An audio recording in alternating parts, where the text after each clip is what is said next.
महराज मलिक को रिहा किया जाए, वो अपनी असेंबली में रिप्रेजेंट करे अपने लोगों को। जो महराज मलिक का है वो लॉ एंड ऑर्डर है, और लॉ एंड ऑर्डर चुनिंदा सरकार के पास नहीं है अनफॉर्चुनेटली, लेकिन हम तब भी उसके बावजूद भी हम उम्मीद करते हैं कि उसके बारे में भी बात उठे, और उम्मीद करते हैं उससे ज़्यादा कि उससे पहले ही अक्टूबर के एंड में ये सेशन हो रहा है। एक उम्मीद करते हैं कि एक अच्छे माहौल में हो, सवाल जवाब हो, रेजोल्यूशन पास हो, बिल्स पास हो, और जो लोगों के जो मसाइल हैं उनके ऊपर बात हो, और जो हुकूमत हिंद है उनसे भी सवाल जवाब पूछा जाएगा कि जो हमसे वादे किए हैं उन वादों पर अभी भी वो खरा नहीं उतरे हैं। उम्मीद करते हैं कि 8 अक्टूबर को सुप्रीम कोर्ट में हेयरिंग है, उस पर जम्मू कश्मीर के जो मसाइल हैं उसका जो सबसे बड़ा है स्टेटहुड का, वो रेस्टोर हो। और एक नॉर्मल प्रोसीजर है कि 6 महीने के अंदर अंदर कश्मीर में एक सेशन होना चाहिए और जम्मू में एक सेशन होना चाहिए।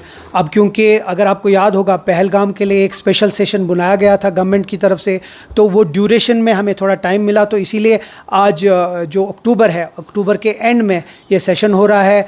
एक उम्मीद करते हैं कि एक अच्छे माहौल में हो, सवाल जवाब हो, रेजोल्यूशन पास हो, बिल्स पास हो, और जो लोगों के जो मसाइल हैं उनके ऊपर बात होगी। और उसके अलावा जो भी लोगों के मसाइल हैं, जो MLAs के इलाकों के मसले हैं, जो मजमूही तौर पे जम्मू कश्मीर के मसाइल हैं, वो उजागर होंगे, और उम्मीद करते हैं कि गवर्नमेंट से उनका जवाब दे, और जो हुकूमत हिंद है उनसे भी सवाल जवाब पूछा जाएगा कि जो हमसे वादे किए हैं उन वादों पर अभी भी वो खरा नहीं उतरे हैं।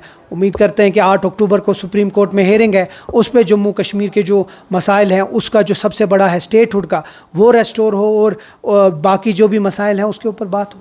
देखिए, बात तो बहुत कुछ होगी। असेंबली एक ऐसा प्लेटफॉर्म है जहां असेंबली मेंबर या गवर्नमेंट से कोई भी बात तलब कर सकता है, क्योंकि जो महराज मलिक का है वो लॉ एंड ऑर्डर है, और लॉ एंड ऑर्डर चुनिंदा सरकार के पास नहीं है अनफॉर्चुनेटली, लेकिन हम तब भी उसके बावजूद भी हम उम्मीद करते हैं कि उसके बारे में भी बात उठे, और उम्मीद करते हैं उससे ज़्यादा कि उससे पहले ही महराज मलिक को रिहा किया जाए, वो अपनी असेंबली में रिप्रेजेंट करे अपने लोगों को। नहीं, ये झूठ है। देखिए, असेंबली सेक्रेटेरिएट ने, जिस तरह मैं भी एक असेंबली मेंबर हूँ, मुझे भी पूछा गया कि आप 5 सवाल अनस्टार्ड और 5 सवाल स्टार्ड पूछे, उसके अलावा आप बिल्स की जो आप चाहते हैं, उसके अलावा आप पूछे कि क्या क्या रेजोल्यूशन आप इसके ऊपर में बात करना चाहते हैं। तो हम 4 या 5 अक्टूबर तक हमें वो सबमिट करने हैं, और वो सवाल, क्योंकि इसमें वक्त लगता है, फिर वो गवर्नमेंट से सवाल, उस सवालों के जवाब आते हैं, उसके बाद वो असेंबली में आते हैं। तो एक नॉर्मल प्रोसीजर है, इसमें कुछ नया नहीं है।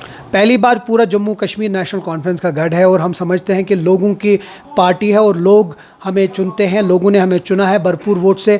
उम्मीद करते हैं कि, और हमने पहले भी ये बात की है कि हर एक जो भी कंस्टिट्यूंसी हो उसको रिप्रेजेंट हो, उसका अपना MLA हो, और वही उम्मीद करते हैं। हमने पिछली बार भी यही कहा कि राज्यसभा इलेक्शन और जो बाईपोल्स यहाँ के बडगाम के और नगरोटा के हैं वो भी जल्द से जल्द हो। उम्मीद करता है कि जल्द से जल्द वो भी हो, ताकि लोगों को रिप्रेजेंटेशन असेंबली में मिले।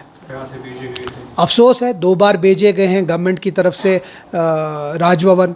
उम्मीद करते हैं कि न सिर्फ बिज़नेस रूल सैंक्शन हो जाए, अप्रूव हो जाए, बल्कि 8 अक्टूबर में जम्मू कश्मीर की जो मांग है स्टेटहुड की, वो भी हो, क्योंकि बहुत सारे मसाइल हैं और हर कोई चीज़ जुड़े हुए हैं, और ड्यूअल पावर सेंटर में कभी भी आगे कोई चीज़ नहीं चल पाती है। और उम्मीद करते हैं कि लोगों के लिए स्टेटहुड रेस्टोर हो, ताकि यहाँ के मसाइल हल हो जाएँ। एनसी की तरफ से कोई वुमेन रिप्रेजेंटेशन होगी? अब देखिए, ये तो लीडरशिप डिसाइड करेगी, एक अच्छा सवाल है, बट लीडरशिप जब बैठेगी, इसके ऊपर कोर ग्रुप बैठेगी। नेशनल कॉन्फ्रेंस का एक तरीका है, एक नज़्म है, वो किस तरीके से करती है। लेकिन आपको मैं एक बात बताऊं कि नेशनल कॉन्फ्रेंस ही एक वाहिद पार्टी है जिसका जो वुमेंस विंग है वो बहुत स्ट्रॉन्ग है, और उम्मीद करते हैं कि बाकी चीज़ें जो भी प्लेटफॉर्म्स हैं उस पर जो हमारी ख़वातीन हैं उनकी रिप्रेजेंटेशन हो। बाकी जो लीडरशिप बैठ कर इसके ऊपर बात करेगी और देख लेंगे।